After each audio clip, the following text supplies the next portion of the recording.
দুনিয়ার টেনশন এবং পরকালের টেনশন সব দূর হয়ে যাবে যদি কেউ বেশি বেশি দরুদ পাঠ করে। এটা হাদিস থেকে বললাম। আর গোনা, আমল নামায় যে গোনাগুলো আছে এগুলোও মিটে যাবে যদি কেউ বেশি বেশি দরুদ পাঠ করে।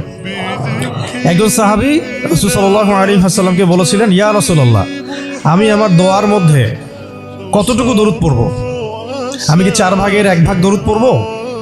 নবীজি বলেছেন সাল্লাল্লাহু আলাইহি ওয়াসাল্লাম, তুমি পড়তে পারো, চাইলে আরো বাড়াতে পারো, বাড়ালে তোমার জন্য উত্তম। ইয়া রাসূলুল্লাহ, আমি কি তাহলে 3 ভাগের 1 ভাগ দরুদ পড়ব আর 2 ভাগ দোয়া করব? নবীজি বললেন, করতে পারো, বাড়ালে তোমার জন্য উত্তম। ইয়া রাসূলুল্লাহ, আমি কি তাহলে অর্ধেক দরুদ পড়ব আর অর্ধেক দোয়া করব? নবীজি বলছেন, বাড়ালে উত্তম, চাইলে করতে পারো। ইয়া রাসূলুল্লাহ, আমি কি তাহলে আমার পুরো দোয়াটাই শুধু দরুদই পড়ব আপনার উপরে?